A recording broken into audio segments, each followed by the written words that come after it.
From the Multifamily Studios in Scottsdale, Arizona, with Patrick and Carrie Antrim.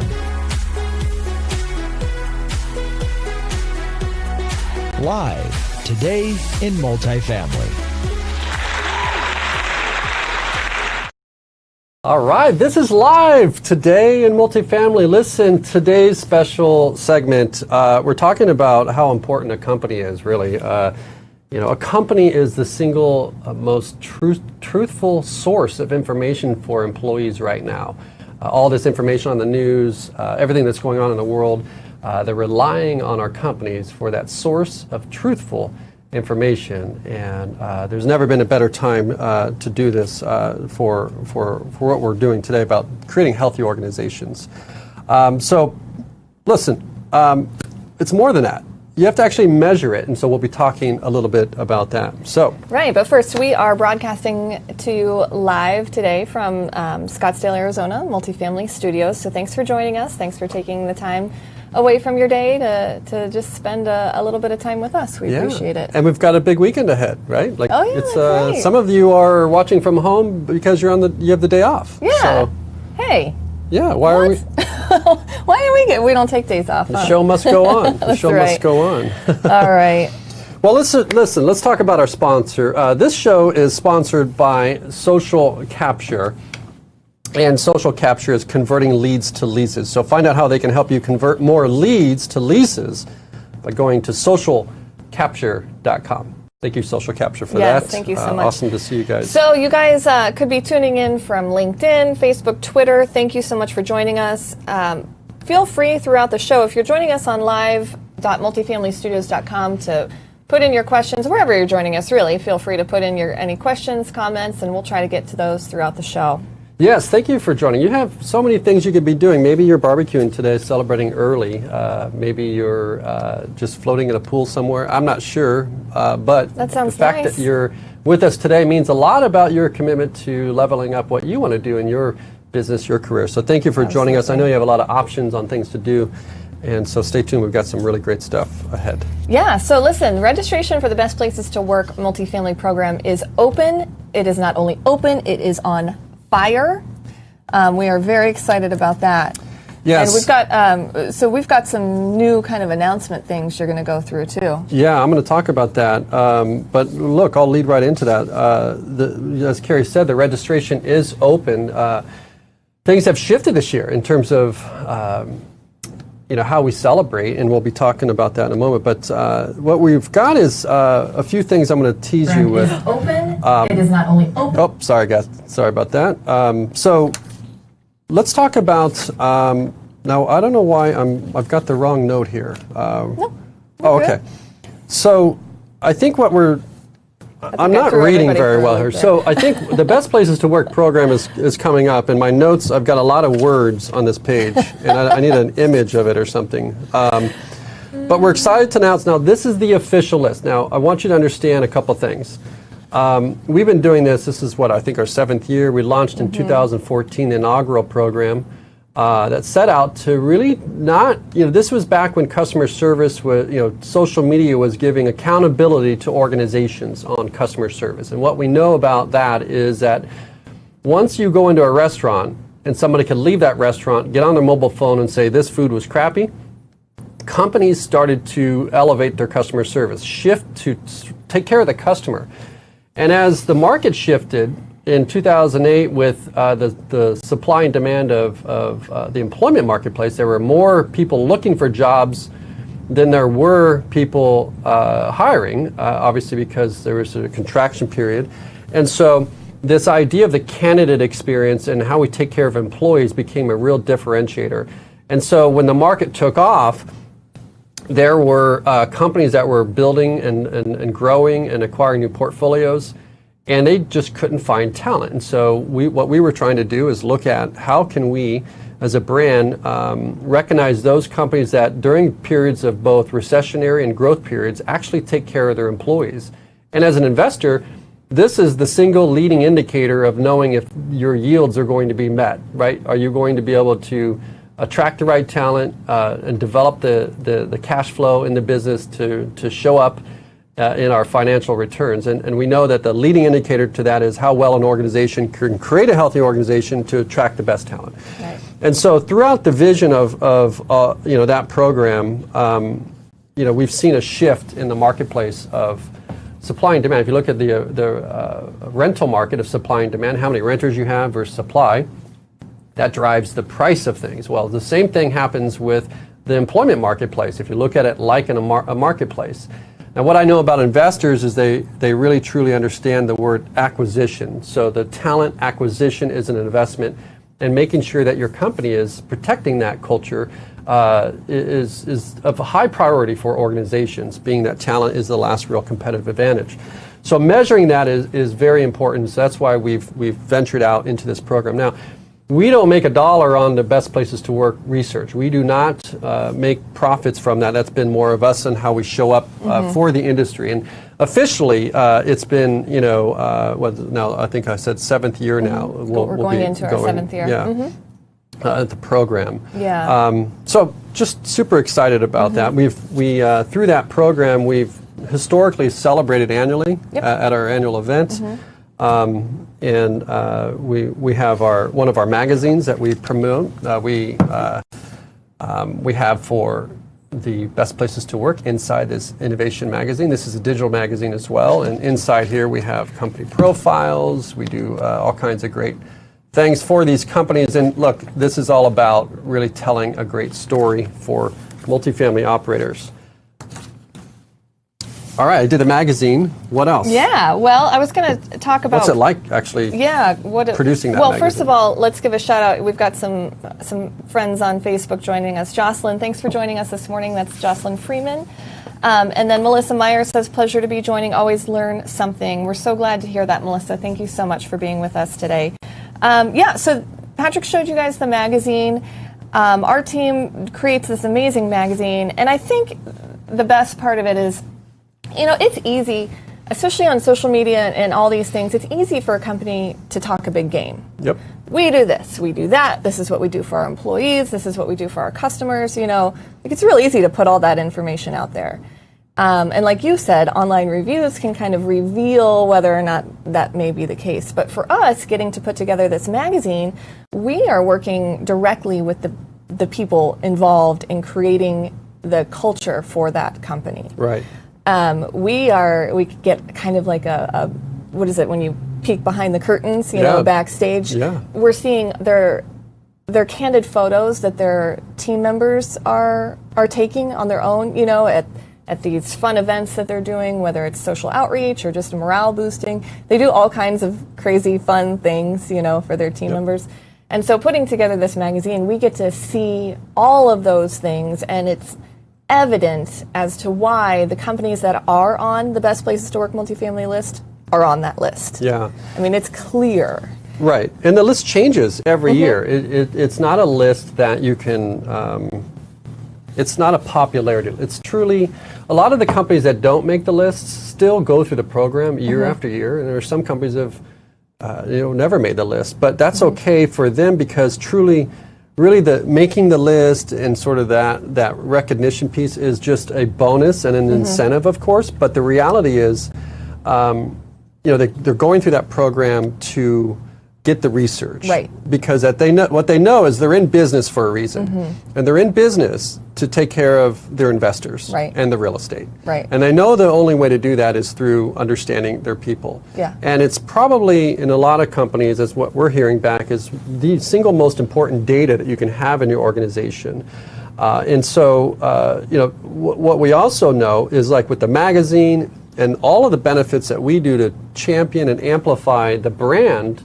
Once they win and they go through those the research and they rank as the best places to work official multifamily, we know that consumers and people that are looking for jobs, from CEOs to the leasing agent, that they want to be part of winning organizations.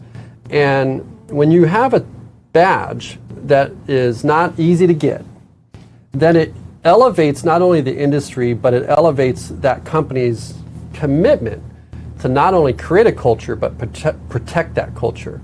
And what I will tell you also about data is you can go out and get a badge from lots of different places, but this badge is specifically for multifamily, which is all-encompassing. You don't have to be part of a trade association to get it. So it's truly the official badge for the industry. And what's really exciting about that is that the way that we celebrate this is very different. So you're talking about companies that are talking a big game. Right. Well, we're actually measuring it. Right. And then amplifying it. Third party measuring it Third too. party, It's not you and me. We're not, Right. like you said, it's not a popularity contest. And I wanted to piggyback on something, with this data. We've talked to many CEOs who've participated and are collecting this data. And the great thing is that it's so specific. They can see the areas where they're excelling, and then, like you said, protect that. Right. And then they can also see the areas where there's room for growth. And so they can focus more on that, protect this, grow here, and just raise it up even more. And I'll get into some of the key elements in a bit, but I will tell you that what's really helpful about really this program is the story piece. Because you're talking about, and we learned this at the summit, you can have a great brand and a great forward-looking message, but if it's incongruent to what's actually happening in the space, and I think Jason Stoughton said that even, highlighted that best on day 2, which is, your vision is your vision, but your culture is what you're doing, and this program allows us to measure that. Right. Without conflict, without, sponsors influencing things. Like, it's truly a third-party representation of what's happening. Yeah. But more importantly, again, it's about story. You see, information and data, that tells, but story sells. And so if you're trying to find talent, right, and if you're trying to, find investors, capital, protect people from leaving your organization, tell a great story about what you're doing. There are those stories inside, so we're able to and that's the thing with that. the magazine, and I didn't mention this, but we, not only are we seeing the candid photos of all the fun things, we're seeing what they're doing not only for their residents and employees, but for their communities. Right. And then that impacts the world. I mean, the people running these management companies and these investors and owners, they are impacting the world at one of the most basic levels, shelter. Right. We all need shelter, and these companies are providing shelter for these people. Right. All over and that the world. story is going to be told in the American Rents film. That's a documentary film that we're creating. We are in the process. You can go to America Rents Film or AmericaRentsFilm.com. You can get involved there. There's a lot of momentum around that. That is going to be, look, the problems that we have with affordable housing, right? The problems where we have with rent control, the problems with the brand of what it means to rent, the shifting way that people define wealth in America in terms of, is it the American dream to own a home? I don't know. Is it better to access an amazing amenity-rich environment or a well-located asset? What are those things? And those things are shifting. So I think that the American Rents film, again, a documentary where we get to explore and extract companies like these and tell a better story to the world of what multifamily is doing for not only investors, but really truly the communities in which they are built in. Yeah. So that was kind of a broad overview of the best places to work multifamily. But for those of you who are familiar with it, we do have some big announcements about this year's program. Yes, I'm going to get into that real quick here. So first, I've got some notes here. We'll be celebrating in an entirely new way. So historically, what would happen is we have basically our Innovation Summit in November, and we would bring out the executives, the CEOs of these companies to receive this honor. You see, there's never been a way to recognize an executive team for building a great company. You can recognize them for building a lot of stuff. And if I can raise enough capital, right, and I can buy a lot of things, well, I can be recognized for that, but not truly for creating a healthy organization, one that can also build a lot of stuff, but by doing so, take people on a journey that people want to be part of during that process. And so the remarks that we've been getting on stage from these executives the last 5-6 years coming out and receiving the award has been amazing, inspiring, tears coming down faces about look, they've spent a lot of time developing organizations, working through people, capital, finding capital for these investments, just all the things that happen in the business. And it's nice to hear these executives. But this year, the great news is we are bringing this broadcasting live to everyone. So that means if you have 1,500 employees in an organization, all 1,500 of those employees can now watch live that celebration. Yeah. Right? So yeah. it's really cool. So we're going to be bringing Very that cool. to you. We just launched our Multifamily Operations Summit a few days ago. Last week. Mm-hmm. And thousands of people on that, still people watching it in the recordings. And we just have created a way that we can include everybody from maintenance to investors, right, to your potential capital partners. If you make this list, we're going to let a lot of people know about it, and it's going to be really exciting because you don't have to get on a plane, you don't have to fly anywhere. You can you can do that. That's really cool. I will say another point about this is, look, this is a time when employees need us most. We talked about the employment marketplace, and employees are very smart, okay? And you might have some that are concerned right now, and we'll talk about the 8 key areas later and what's revealed in the research about communication during times like this.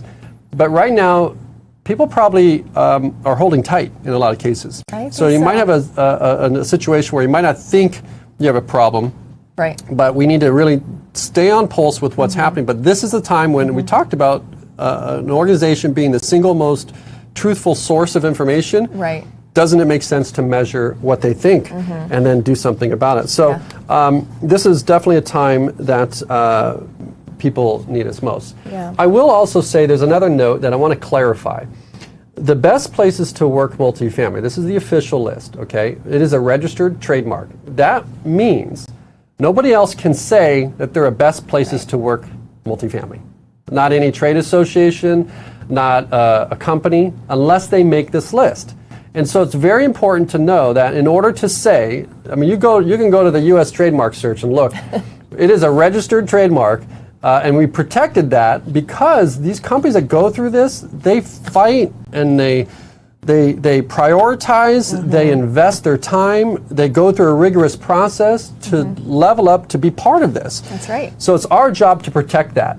And if you see anybody saying best places to work multifamily, let us know. That's not something that is approved unless they're an official list. Right. Another thing is we do publish these rankings not only through our channels. We've reached, I think, 3.9 million people just in the last year just on Facebook.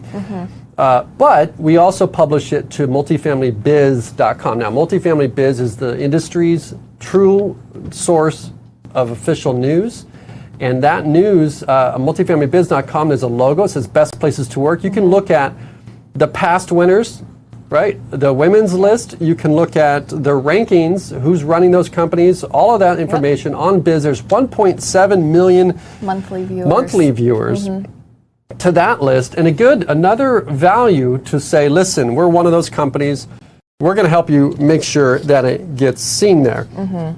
The other part of this is it's really compelling to look at the benchmarks. What are the benchmarks? Right.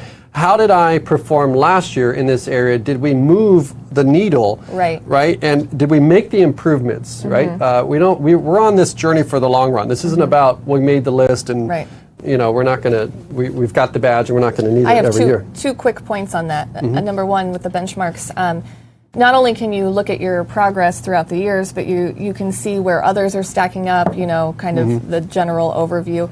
But also with that, the companies who don't make the list generally perform amazingly well, because they are clearly invested in this process and they're going through it. They just didn't hit the threshold, whatever, but they are still heads and tails above people who or companies that aren't participating at all, possibly. Right, absolutely. And you make a good point because when you just go through the program, you're sending a message that you care. Right. That you care about what the employees think. Yes. And you're going to do something about it. Yeah. Now, when we do this, our research team sends the emails, right? So what you end up with is the real data. Right. Because now the employee's like, okay, this isn't coming from my supervisor. Like if you send a Survey Monkey or a form that comes from your employer, even if they say it's confidential, like your employer sent it. Right. That's not going to get you the true, like, you're not going to, that's like a 5-star rating, right? Like, hey, that's not going to get you the true authentic response unless you're using a third party. You guys do this on resident research, so you understand that as well. Yeah. So the thing about not only that, even if you go through the program, that your business gets better by going through the program, but also we've seen, looking back in years, that even companies that didn't make the list, they're improving voluntary turnover by 24%. Yep, now, if you look at the cost of turnover, you can do some math on the value if you're able to reduce turnover and make one shift that's going to drive cash flow. You can see the return on an investment of something like this, even if you're not even a list maker. Yep. Another thing I want to talk about is, I'm going to pull up my iPad here, and I'm going to basically, I want to deliver an example. It's a very simple example, okay? In my studio, people are going to kind of roll their eyes because I do this a lot. But basically, if this was a circle and this was the industry, I think there's about 17.5 million people that are in this big circle. We call this, let's say, multifamily, all right? And if we have this little circle here, okay, and if we talk about the way that we do events, there are a certain amount of people that go to an event, okay? So let's just say there's 12,000 people that go to an event. If your goal is to position a product in the industry, these are the people inside this 12,000 annual event or whatever it might be. These are the people that you probably already know, but it's nice to reconnect and see them. But the reality is the industry is much bigger than you see it here, right? We think the industry is this big, and the reality is it's this big, okay? So if you start looking at like trade associations and the internet, which is bigger, the membership of a trade association or the entire internet, right? So if you look at Facebook and all those social networks before they were looking at who's going to win the game, is it going to be Twitter? Is it going to be LinkedIn? Is it going to be Facebook? Is it going to be Instagram? Look, it's the internet. It's everywhere. It's not nobody goes one place to get information, right? And so when you think about how you amplify your employer brand, how you amplify these things, on this iPad, what we're focused on is this big circle, okay? We're focused on all the people that are in both circles here. My iPad's running out of battery. In both circles here, okay? So what that means to you is when we do a program like this, the program is researching the big circle, not a population of a segment of people that have paid to be part of a membership organization. What's very important to know is that why that's important to you is if you go to a doctor and the doctor says you've got some pains or whatever, you go to the doctor and the doctor prescribes a prescription without doing a full diagnosis, it's professional malpractice, right? And so when we're talking about giving a badge, we're talking about a true reflection of the industry, not of a population, of a specific population. So when we go through this research, understand that our goal is not for us, it's for the industry to attract better leaders. It's for the industry to have a better story around what it means to own, what a landlord means to people. That's what they call them, landlords on TV and stuff. I know. And so we have a big picture, and we don't make any money on the research. Like, this is something that Carrie and I have been doing for years for the industry, and we've benefited from our access to leaders and all of those things. Of course, we've ran events around these things, but the reality is we care. And we've done the diagnostic, and we're not providing prescriptions here, but we do know what's truly best for the industry. And we want to make sure that we recognize those firms that are part of it and protect those firms that go through it. So, absolutely. All right.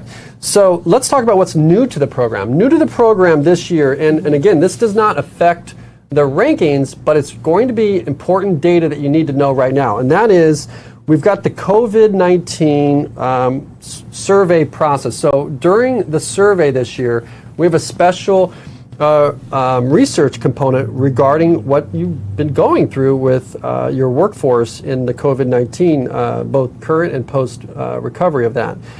And so, for example, your workforce has experienced a lot of changes in the past few months due to COVID-19.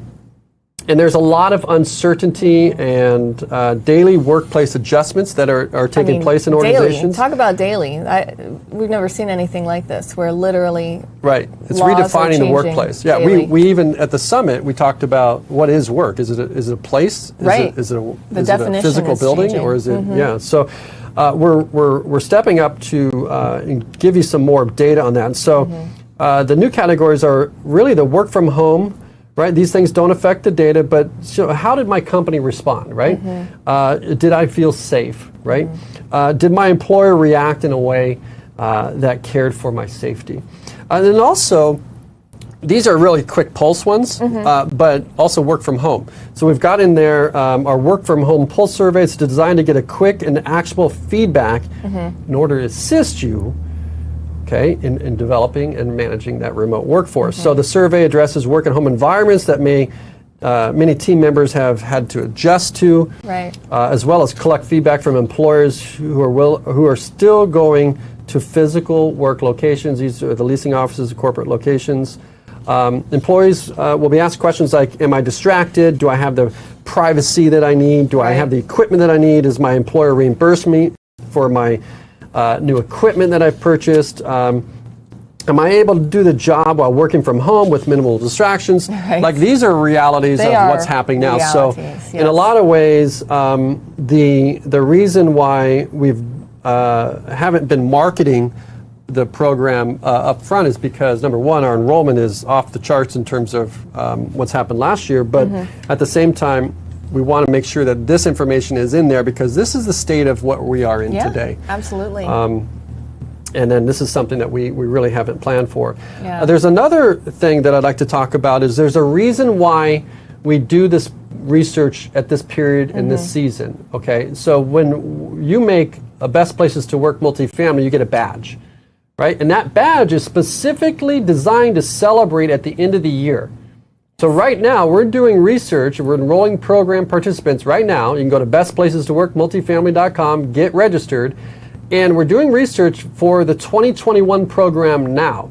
So at the end of the year, we're talking about probably in December, we haven't announced it yet, we're going to do a live broadcast that will allow you to participate in this program that will celebrate those that made the list, and they will get a 2021 badge. Now, in January 2021, you as an organization coming through the program come out of this list with a badge for 12 months. We're not giving you a badge midstream, right? If you earn a badge in June, you only get 6 months. You're 6 months behind in your marketing. That doesn't make any sense, and that's again why we didn't prescribe that, right? Well, as other programs are doing that, which I think is not really serving the best interest of the client, maybe serves the best interest of the membership, but not the client. So let's talk about what else is new. We've got the women's list that will be the second year making that. So So in order to make that list, you have to be on the official Best Places to Work multifamily list, and then we rank the companies based on Best Places to Work multifamily for women specifically, which is just a great way to acknowledge what your organization is doing. To facilitate that. A lot of energy around that. If you care about women in your organization, and not just the gender part of the gender, it's really the innovation. So these are, women are driving 85% of the purchases in consumer gross domestic product. You just look at the American economy, and if you're building and designing products, you want to get women involved because they're customers, right? And so if you want to build a healthy and innovative company, you need to have a balance of those leaderships, and we're recognizing those companies that are doing just that. Absolutely. By the way, where can they join? There's a women's group out there, I heard. We have over 4,000, over 4,200-ish women involved in our Facebook group. So you can search for that on Facebook. What would they search for? Facebook.com/multifamilywomen.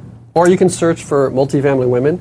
Yeah, it'll pop up. So feel free to join that. That's a great place to get some mentorship and just advice. And hey, this is what I'm thinking. What do you guys? Do you guys have any experience? You know, we've got all kinds of big things planned there. We've got our annual summit that's coming up too. We'll be announcing all the energy around that. That's obviously top of mind for a lot of people. We've got a big show too ahead. We have just real getting quick, started. I want to give a shout out to Sherry Druckman. She's joining us. She says Happy Friday. Thank you, Happy Sherry. Friday. Happy Friday to you as well. Hope you're gearing up for the big holiday weekend.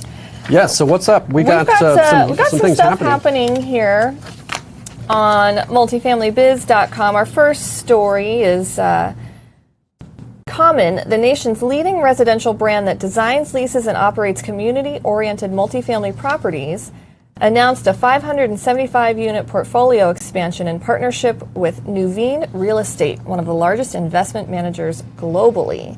So Common is known for its ability to achieve high occupancy rates and low delinquency rates by putting technology first, which is something obviously you're seeing this we talk trend about happening. a lot. Yep, you're seeing this trend happening. Look, we're all rethinking what's happening and how we manage buildings, what it takes to manage those, what technologies. Yeah. These are good things to follow. Again, we're just pointing you to some great things happening over on multifamilybiz.com. Great news stories being published there daily. Yeah. We've also got here FCP enters the Phoenix market with acquisition of a 442-unit Tides at South Tempe apartment community for $71.5 million. So Tempe is right down the road from us. That's big news. That's where ASU is. Yep. Yeah, big things happening. Look, Phoenix is on fire. It's literally on fire right now. Sometimes it's not bad. You can adjust. I enjoy it. Look, it'll be interesting to watch where the markets go, which markets react. I mean, we're talking about.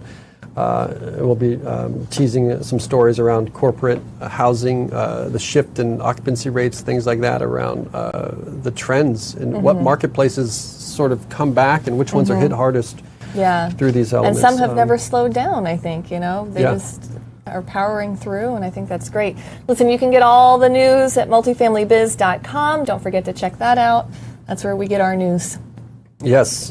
And again, if you just joined us, my name is Patrick Antrim, and this is my wife, Carrie Antrim. We run Multifamily Leadership, and you're part of the Live Today and Multifamily Show. This is something that we do weekly, 10 a.m. Pacific, 1 p.m. Eastern. You're asking me to do time zones on air. I don't do that. They have technologies for that now. So I just asked Siri. Yes. She tells me. Well, Siri, she's going to fire up right now, but I know. Everybody's phones are going to go off in the studio here. All right, so we're going to be back right after this. We're going to talk about the 8 key areas of a healthy organization right after this.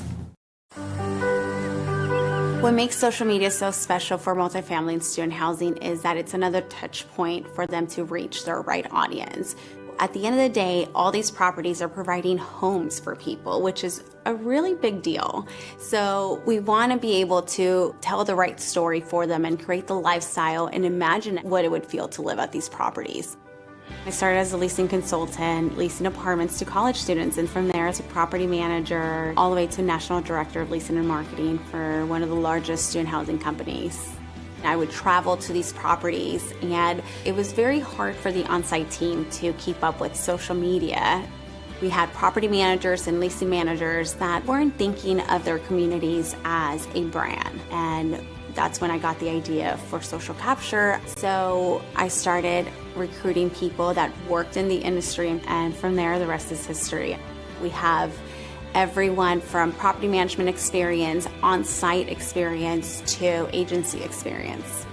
What makes social capture special is that we have copywriters, graphic designers, people that are in charge of just the local content that understand what's in the surrounding areas of each community. We keep our clients because they get an entire team of people that has their same goals. And when we see those numbers go up, our team celebrates them.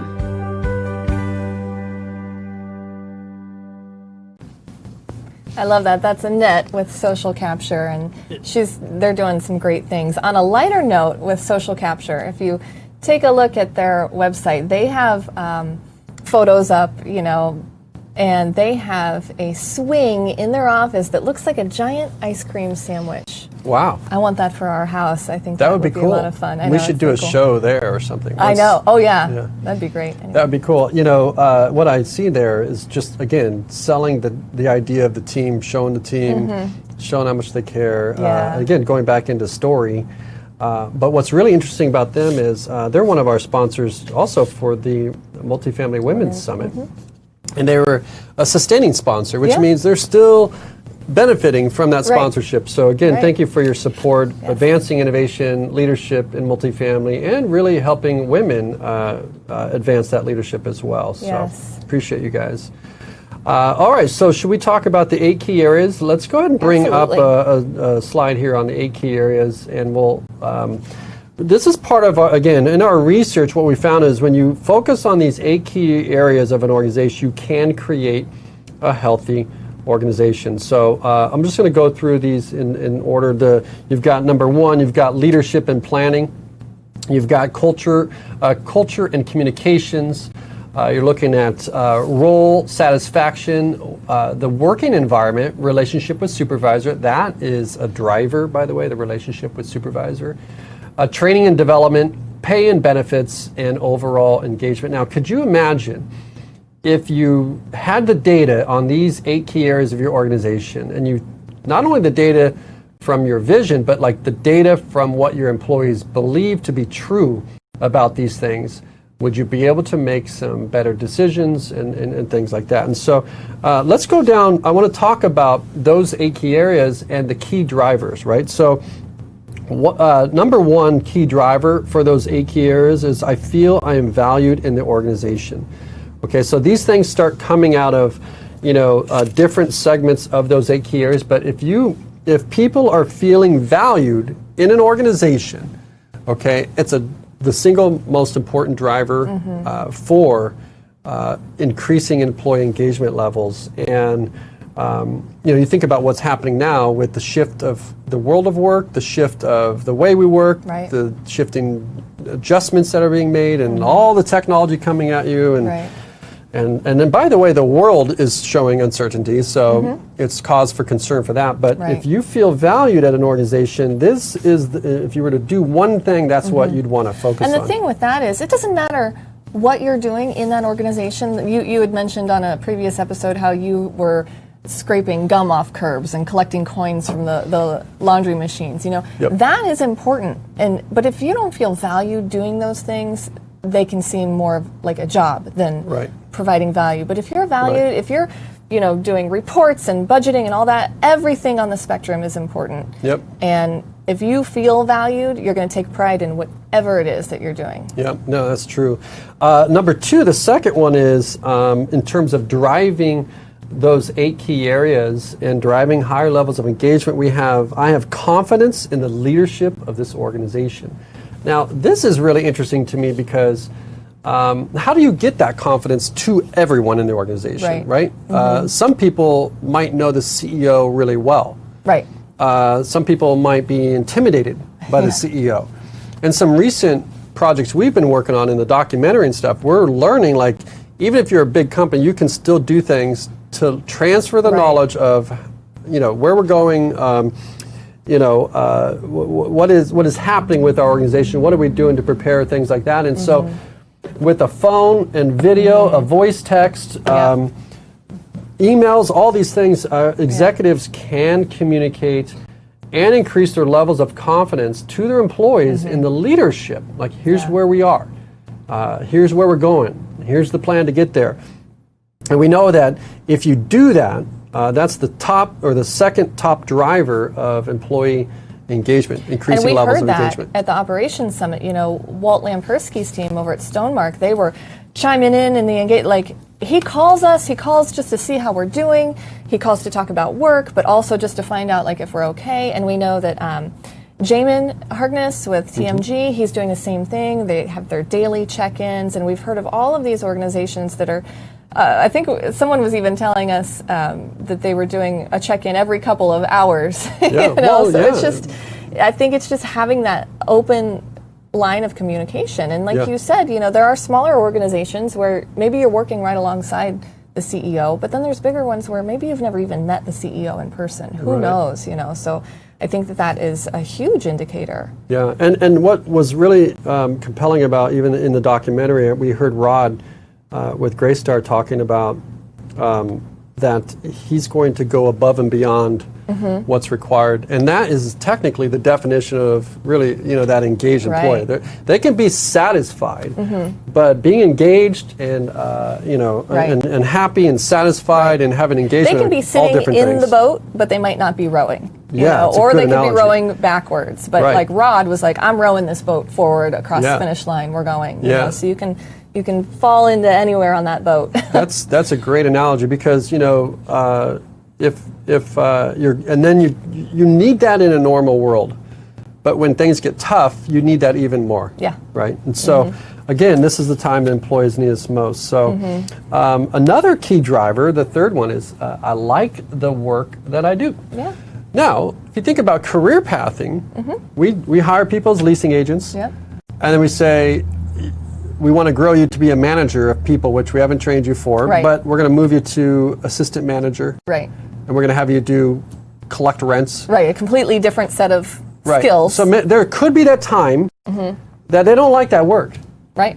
And you have a bigger vision for what they want in their career, but if they don't understand the story, if they don't understand the reason why they're in this role that they don't like, and for me it was scraping curbs or collecting coins in laundry rooms. But you had the bigger vision. I had somebody that communicated. This is why you're doing this. Yes. You need to know how all of this works, because we want you here. Right now you're here, we want you here. This is how you're going to get there. Exactly. Yeah. It's the minor leagues for many people, but they understand the big league vision. That's The other one is, most days I feel I made progress at work. Have you had those days where you're just like, gosh, is this even worth it?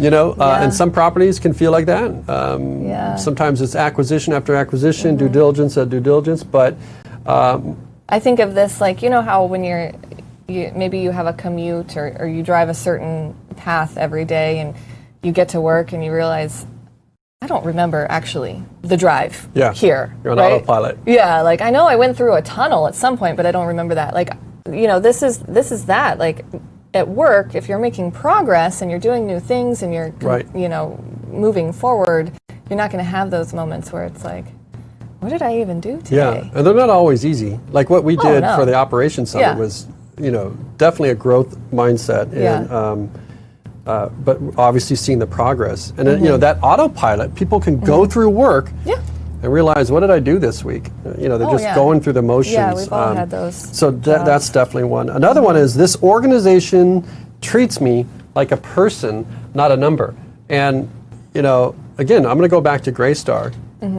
When Rod answered, we're talking about like when we spent time with that company, the culture of what we experienced in the maintenance operations was really fantastic. Now, that was coming off the news of them buying Alliance and expanding their footprint even beyond, like before they were a large organization, but now even larger. Right. And now you're seeing that even his response is like, it's a lot of numbers, but we're just people. Right. We're doing the things we need to do.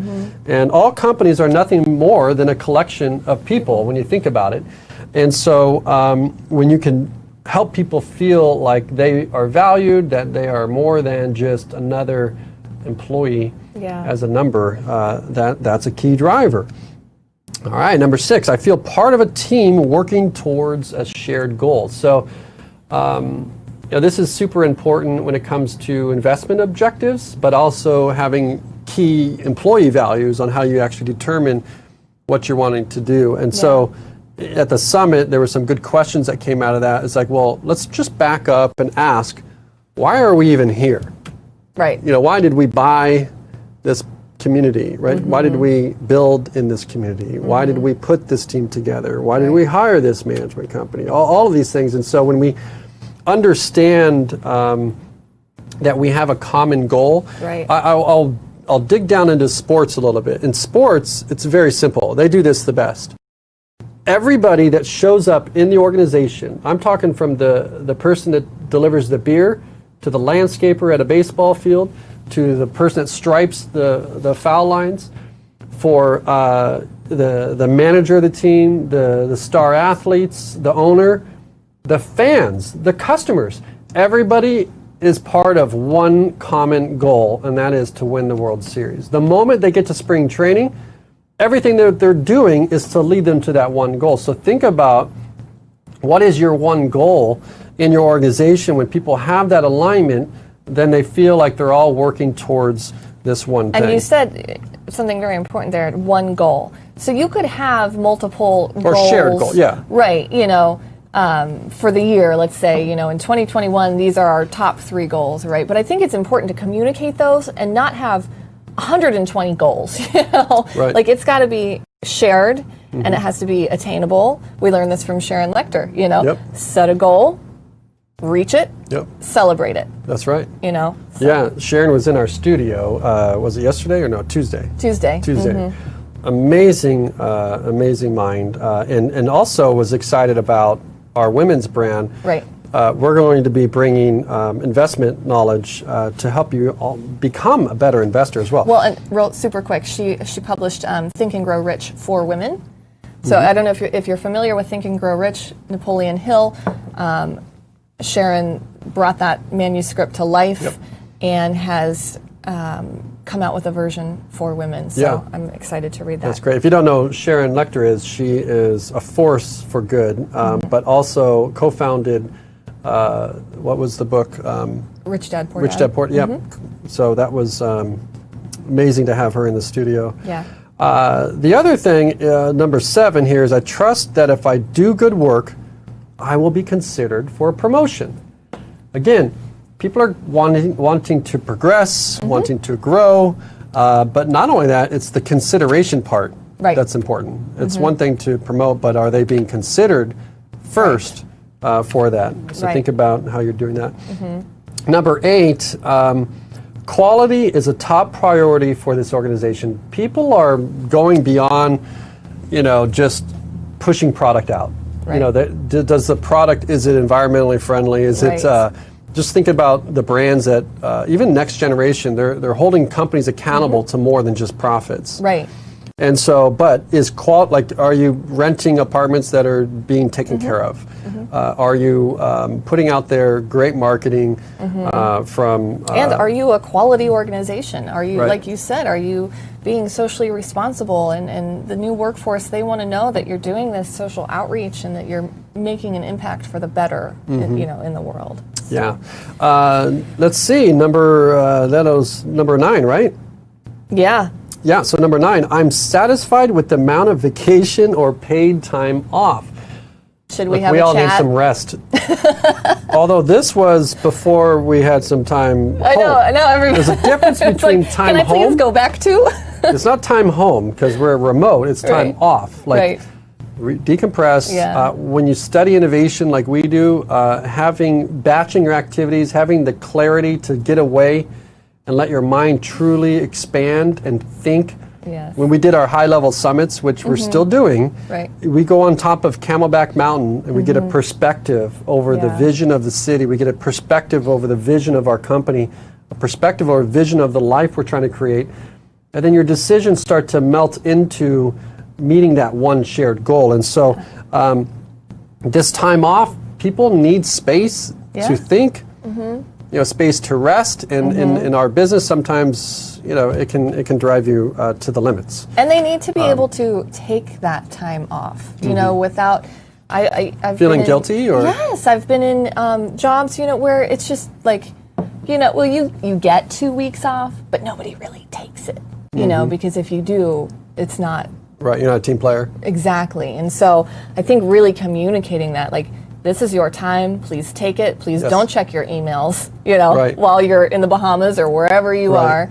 Go to Vegas, have fun, and then come back refreshed and charged up and ready to go. Yeah, that's very important. And again, a huge ROI, knowing that talent's our last real competitive advantage. And number 10, at this organization's or at this organization, employees have fun at work. Yes. This is important too. You got to enjoy yourself. I mean, you can't just be all work all the time. Yes. Unless you love your work like I do, it's all work all the time. She's there laughing. Is that. Look, I will tell you, I'm going to point, I'll just go to some of my research here, and I'll just reference it here in the magazine. You know, I found it compelling looking back, knowing the world we're going through. Just this one question in this research I'm looking at. These are the opportunities when things were normal. This is last year's data. And the question is, I have a good understanding of how this organization is doing financially. Okay? I have a good understanding of how this organization is doing financially. This is one of the lowest positive responses, both for winning companies, ranking companies, and non-list makers. And what that means is that's opportunity for you. Yes. Now think about this. We just go through this period of time where some people are losing jobs, restaurant businesses are, being furloughed or whatever. Hospitals, we mentioned our research data. The research firm that we use to do this does the research for hospitals. Best place to work for hospitals. That gives us intel around, like, that's the most stressed environment for doing research in a period of time when there's COVID happening, pandemic. And what we learned is that, you know, those hospitals are shifting. They have cutbacks that are. You'd think like hospitals will be in high demand, right? But the elective surgeries and the things that actually bring them revenue has retreated. And so you really start to think about the impact in our communities to these things. And so, but if somebody is seeing all this in the news, they're seeing cutbacks and companies filing for bankruptcy, and how are things going to be different? Your employees are going to fill the gap with their own story. Right. They're going to worry on their own. Yep. And if you're not communicating, look, hey, here's where we are, and we heard Walt do this really well. Right. He said nobody's losing their jobs here. Right. We're not, cut and pay. He gave clarity and communicated, right, the financial standing of the organization. Another one is staffing levels are adequate to provide quality service. Another low level of engagement there. And again, another opportunity to what is technology going to do to re-envision how do we solve one of those problems. So some really cool things here, and you get the demographics that go along with this research, because then it's like, if you think about somebody that comes in the organization and in the first 90 days, they understand the long-term vision of the company, right? Well, what happens 7 months later, right? Does that dip? Right. So you begin to use this data and go, interesting. Well, now I know that when they come in, our onboarding process works, and we're there. But now I can shift a little bit in our training, or a little bit in how we follow up, or how we engage. And so, and it's by roles. You can do it even by roles or there's demographics. Always the natural life cycle of an employee. I think you have a chart somewhere, right? Or it goes up and down during certain times and stuff. So understanding that also, and putting that data in with this data, I think is just crucial. Yeah, that's in my course you're referencing. Okay. And that is using sports. So the Yankees, for specifically, they don't look at, they're paying athletes under contract for a period of time. They'll draft an athlete, bring them to baseball, trade them to win a World Series, and then later realize that the goal is different based on the chemistry of the team. Yeah. Bring that player back, right, after years, and continue to invest in them. So they look differently at the employee relationship. Literally, when you're a Yankee for life. And the reality is, what that means is, when we think about people when they work for us, we think about them only when we're paying them. And they leave you because they want to grow their life and career, as would anybody. And we think, oh, they're no longer our employee, and we cut them off, and sometimes those things don't go well. But when you look at the lifetime value of an employee, if you do that well, that employee could then refer you other employees based off of new referrals or new opportunities. Right. And you start to see, like, people come back to your organization if you're doing these things right. Right. And so Plus, the baseball, if they're a rock star and they come back, they might bring a team with them. Right. You know, like, oh, you know, Rod, you know, I want to stay with Rod because he's awesome. So if he goes, I go. You know, Right. like I'll follow them around. Right. Yeah. And again, like I said, I mean, somebody might leave your organization, yeah, because you failed to plan and don't have a bench. It feels like pain. But if it's not, it's like, does that actually help them get to that next level that maybe you couldn't provide because you don't have a portfolio to go to? They go out and learn technology and they learn something innovative. Right. And now your position moves and you bring them back. And so you got to think long term on this relationship with the employee. It's really a lifetime relationship. And those relationships have really helped me do all the things that we're doing in our brand. So. Well, I think that brings us to the end of our show today. Yes, and again, it's a positive weekend. It's you know, definitely some time to do that decompression, get some rest, and stay safe, have fun. Stay safe. Yeah. All right, everyone, have a great holiday weekend. We'll see you next week. All right, see you guys.